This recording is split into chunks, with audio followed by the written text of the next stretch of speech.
माननीय सांसद अभय कुशवाहा जी, माननीय विधायक जनाब हाजी इजहार एसपी साहब जी, माननीय समस्तीपुर के विधायक तख्तरुल शाहीन जी, एमपी राज्यसभा संजय यादव जी, पूर्व विधायक दिलीप यादव जी, माननीय विधायक चंद्रहास चौपाल जी, जिला अध्यक्ष मिथिलेश दास जी, पूर्व मंत्री श्री ललित यादव जी, पूर्व प्रमुख दीपक कुमार सुमन जी, प्रखंड अध्यक्ष भवानीपुर जमशेद आलम साहब जी, प्रखंड अध्यक्ष सुपौली अशोक कुमार मंडल जी, माननीय पूर्व मंत्री आलोक कुमार मेहता जी, पूर्व जिला अध्यक्ष आलोक यादव जी, जनाब मोतीउर रहमान पूर्व मुखिया जी, इशरत प्रवीण जी, मोहम्मद शमीम जी, मोहम्मद सनर आलम साहब जी, मोहम्मद तबरेज आलम जी, नजरुल हसन जी, मोहम्मद फैज आलम साहब, राजेंद्र राम जी, राजू जी, मंजू अग्रवाल जी, माननीय विधायक रेखा पासवान जी, पूर्व महिला आयोग की सदस्यता प्रभावती माझी जी, अनवर आलम साहब जी, अमोद मंडल जी, जागेश्वर मंडल जी, प्रदीप मंडल जी, अजय मंडल जी, अवधेश मंडल जी, मुकेश ताती जी और यहाँ मौजूद सभी जनप्रतिनिधि तथा रुपौली भवानीपुर बड़हरा कोठी प्रखंड से आए हुए सम्मानित सभी हमारे बुजुर्ग, माताएं, बहनें, नौजवान, युवा साथी, सभी मतदातागण का इस चुनावी जनसभा में आप सब लोगों का स्वागत करते हैं, आप लोगों का अभिनंदन करते हैं। और ये उपचुनाव हो रहा है जिसमें हम लोगों ने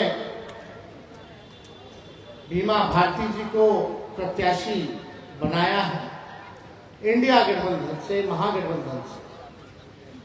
आप सब लोगों ने 20 के चुनाव में इन्हीं को विधायक बनाया था, लेकिन इनके साथ लगातार पार्टी के लोग, सत्ता में बैठे लोगों ने नाइंसाफी, व्यक्तिगत हमले किए गए, केस मुकदमा, पिता, इनके पति हो, ससुर हो, बेटे हो, फर्जी केस में लगातार जो फंसाया गया। पार्टी में अपने सम्मान के लिए, अपने अधिकार के लिए लड़ती रही, लेकिन इनको जिस पार्टी में पहले थी न सम्मान मिला न इनको अधिकार मिला।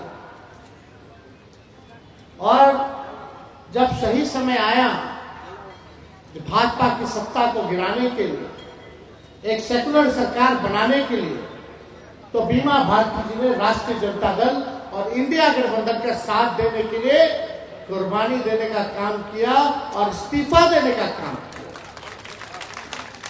और हम लोगों ने अपनाया। और आज चुनाव इसी वजह से हो रहा है कि बीमा जी बेरोजगारी के खिलाफ थे, महंगाई के खिलाफ थे। आप देखिएगा जिस हिसाब से बेरोजगारी, महंगाई और जो लोग संविधान को, लोकतंत्र को खत्म करना चाहते थे, जो लोग आरक्षण विरोधी लोग हैं, बीमा भारती जी उनके खिलाफ अपने दल में भी, पूर्व में जिस दल में थी, और इस बात को लेकर के लड़ती रही। अंतोगत्वा आपने देखा होगा, फिर से जब चुनाव हुआ तो इनके बेटे को फिर से फर्जी मर्डर के मुकदमे में फिर से फंसाने का काम किया। हम ज्यादा कुछ कहेंगे नहीं इस मामले में। जनता जो है वो मालिक होती है और मालिक को न्याय करना है। और अब आप लोगों के हाथ में है कि आप लोग जो है अति पिछड़ी की बेटी को न्याय देते हैं या नहीं देते। इस चुनाव से कोई सरकार गिरने और बनने वाली नहीं है, लेकिन एक तमाचा वैसे सरकार पर लगेगा जिस सरकार ने बेरोजगारी बढ़ाने का काम किया, जिस सरकार ने महंगाई और गरीबी बढ़ाने का काम किया, और जिस सरकार ने आरक्षण को खत्म करने का प्रयास किया और देश के संविधान को खत्म करना चाहते हैं।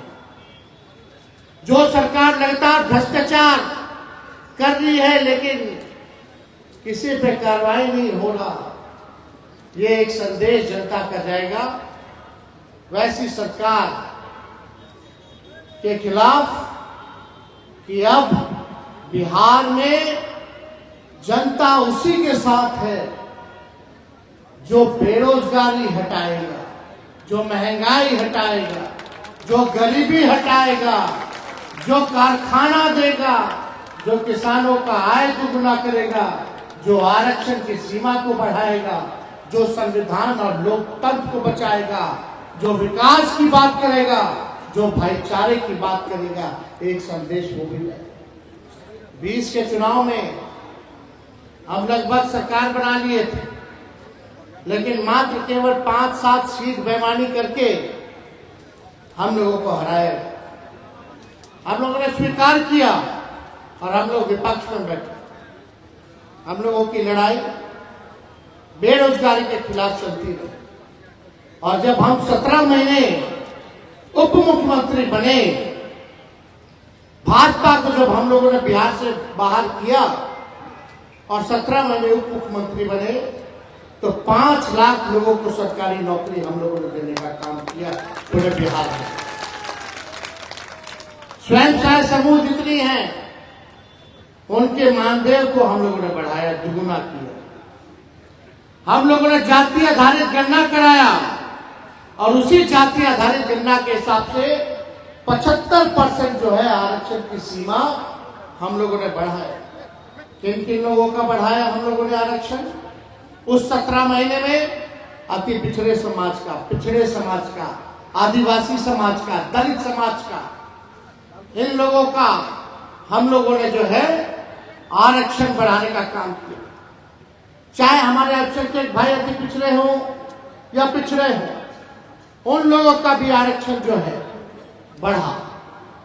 लेकिन जिसका डर था, हम बोल रहे थे बार बार पिछले चुनाव में कि भाई ये सरकार अगर बन जाएगी तो ये लोग आरक्षण को खत्म करना चाहते हैं, संविधान को खत्म करना चाहते। चुनाव खत्म हुआ लोकसभा का, जो हम लोगों ने 75% आरक्षण की सीमा बढ़ाई थी, उसको भाजपा के लोगों ने कोर्ट में जाकर के रुकवाने का काम किया। अब जो भी बहाली निकलेगी, कहीं भी सरकारी कॉलेज में आप जाओगे, पिछड़ा समाज के लोग, अति पिछड़ा समाज के लोग, आदिवासी या दलित भाई, तो इस आरक्षण का फायदा आपको नहीं मिलेगा, ना एडमिशन में ना नौकरी में। यही बीजेपी की सरकार है। हम लोग चाहते थे जिसकी जितनी संख्या भारी उसकी उतनी हिस्सेदारी। जिन लोगों का आरक्षण हम लोगों ने बढ़ाया था ताकि नौकरी में आप लोगों को आरक्षित रहेगा सीट, कॉलेज में आप लोगों का सीट आरक्षित रहेगा ताकि पढ़ लिख लेगा लोग, नौकरी मिल जाएगा लोग, तो अपने पैरों पर बलबूते ये समाज, वंचित समाज खड़ा हो पाएगा, गरीब जो है मुख्य धारा में आएगा। लेकिन भाजपा के लोगों ने समाप्त कर दिया। हम नीतीश जी को कहते रहेंगे, नीतीश जी को हम कहते रहेंगे कि शेड्यूल 9 में डालिए।